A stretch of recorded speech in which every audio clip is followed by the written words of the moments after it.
আসসালামু আলাইকুম। দেওয়াল স্যানিটারির পক্ষ থেকে সবাইকে স্বাগতম। আশা করি সকলেই ভালো আছেন। তো এর আগেবার একটা ভিডিও দিয়েছিলাম আপনাদের, এই ড্রয়িং অনুযায়ী কাজ করছে কিন্তু মাগার বক্স রাখেন, ঠিক আছে, এরকম একটা ভিডিও দিয়েছিলাম।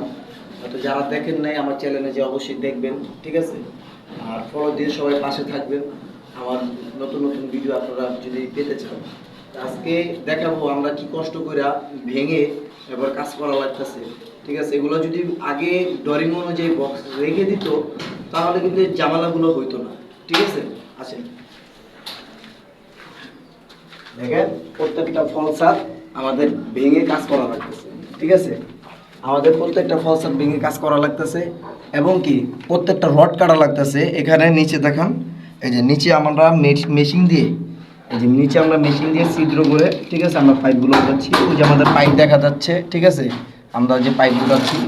তো এই হচ্ছে আমাদের ভিডিও। তো এরকম যারা কাজ করেন, ঠিক আছে, যারা কন্টেস্ট সেকশনের লাইনে আছেন, কাজ করেন, সবাই একটু সতর্কভাবে হইয়া বা দেখা শোনা কাজ করবেন।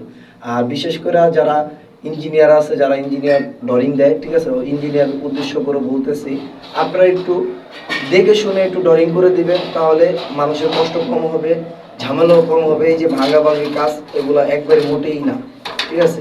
তো এখন এই সব কাজগুলো, ফলসাতে কাজগুলো ছিল খুব সেন্সিটিভ কাজ, ঠিক আছে, এগুলো খুব ভেজাল কাজ। এই ভেজাল এটা যদি সহজ হতো, মেশিন দিয়ে করা যেত, তাহলে মেশিন দিয়ে করা যেত, মেশিন দিয়ে করতাম। আমরা যেমন ছাদে মেশিন দিয়ে করতে পারছি, ফলসা তো আর মেশিন দিয়ে করা সম্ভব না, ওখানে মেশিন বসানো সম্ভব না, ঠিক আছে। তো এই সবার উদ্দেশ্যে আমার এতটুকু অনুরোধ থাকবে, দয়া করে, ঠিক আছে, কেউ অন্য চোখে দেখবেন না। আমি দয়া করে বলতেছি, একমাত্র ইঞ্জিনিয়ার সাহেবদের এবং কি কন্ট্রাক্টর যারা আছে, রাজ্যকালী কাজ করে বা কন্ট্রাকশনে যারা কাজ করে, তাদের উদ্দেশ্যে বলতেছি, আপনারা কাজগুলো একটু দেখে শুনে কাজ করুন, ঠিক আছে। আসসালামু আলাইকুম রহমতুল্লাহ।